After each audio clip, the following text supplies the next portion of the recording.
39 second, صرف 39 second, جی ہاں صرف 39 سیکنڈ.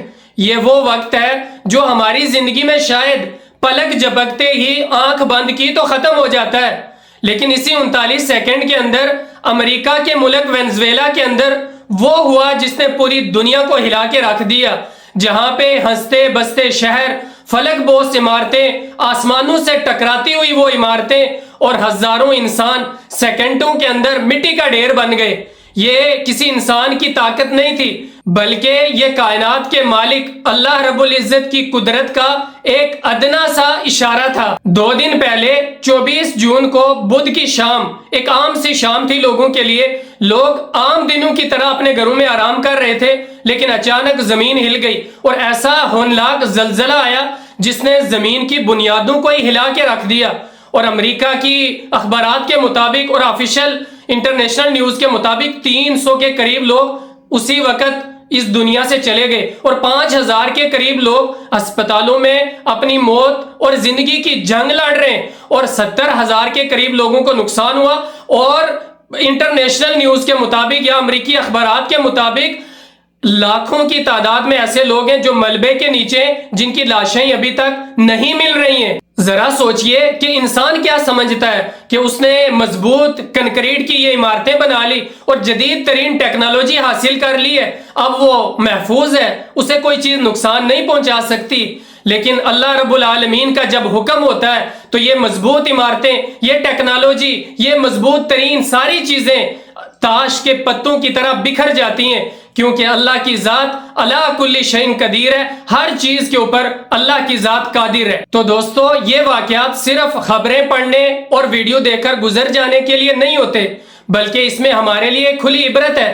ہم انسان اتنے غافل ہو چکے ہیں کہ اللہ کی اس زمین پر رہ کر، اللہ کا رزق کھا کر، اللہ نے جو ہمیں ساری نعمتیں دی ہیں، وہ ساری نعمتیں ہم استعمال کرنے کے بعد پھر بھی اللہ کی نافرمانی کرتے ہیں اور ہمارے دلوں سے اللہ کا ڈر ہی ختم ہو چکا ہے. ابھی آپ نہیں دیکھتے کہ ہمارے اس معاشرے میں کس قسم کے ظلم، ناانصافی اور کیسے کیسے گناہ ہو رہے ہیں. معصوم بچیاں، چھوٹی 8-9 سال کی، 10 سال کی، ان کے ساتھ لوگ کس طریقے کے کام کرتے ہیں اور اس کے بعد انہیں مار کر قتل کر کے پھینک دیے جاتے ہیں. اور پھر اگر کوئی ان کے ساتھ ایسا درندہ اور ایسا وحشی پکڑا بھی جائے تو اسے بھی کھلے عام چھوڑ دیا جاتا ہے، سفارش پہ، ضمانت پہ چھوڑ دیا جاتا ہے. تو یہ اللہ کے ساتھ نافرمانی نہیں تو اور اس سے اوپر کیا ہو سکتی ہے؟ پھر ایسا عذاب، پھر ایسے اللہ کی طرف سے ہمارے لیے عبرتناک اور ہولناک یہ چیزیں نہ ہوں تو پھر ہم کریں تو کریں کیا؟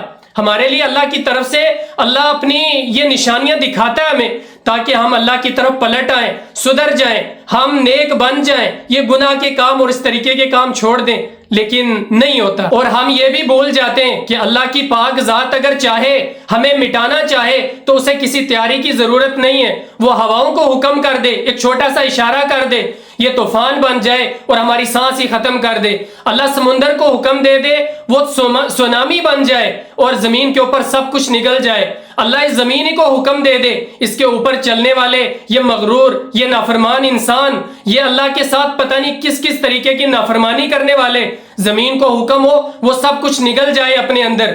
لیکن جب اللہ کا عذاب آتا ہے تو پھر اس کے سامنے کسی کی سپورٹ نہیں چلتی، کسی کا بینک بیلنس نہیں چلتا، کسی کی ٹیکنالوجی نہیں چلتی. یہ جدید دور اس کے سامنے کچھ نہیں ہے اور نہ ہی کوئی سپر پاور کام آتا ہے، بلکہ اللہ کا عذاب آتا ہے، اللہ کا اشارہ ہوتا ہے، ایک چھوٹا سا سب کچھ ختم ہو جاتا ہے. اس صدی کا یہ سب سے خطرناک زلزلہ ہے. اس سے پہلے فلپین کے اندر جو زلزلہ آیا ابھی کچھ ہی دن پہلے، وہ بھی بڑا خطرناک زلزلہ تھا. ہزاروں لوگ وہاں پہ مارے گئے اور اس کے بعد سمندر کے اندر جو وہاں پہ سونامی آئی اس کا کہنا ہی کیا تھا، بڑا خطرناک طوفان تھا.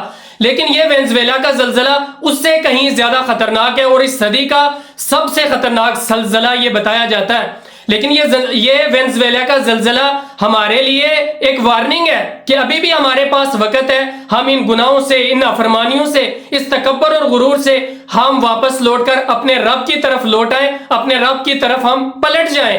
اس سے پہلے کہ یہ زلزلہ ہمارے گھروں میں، ہمارے محلے میں، ہمارے شہروں میں اور ہماری گلیوں میں آ پہنچے، اس سے پہلے ہم اللہ سے معافی مانگ لیں، اللہ تعالی ہم سب کو اپنے حفظ و امان میں رکھے، اللہ تعالی ہم سب کے گناہوں کو معاف فرمائے، اور اللہ تعالی ہم سب کو اس غفلت کی نیند سے بیدار ہونے کی توفیق عطا فرمائے۔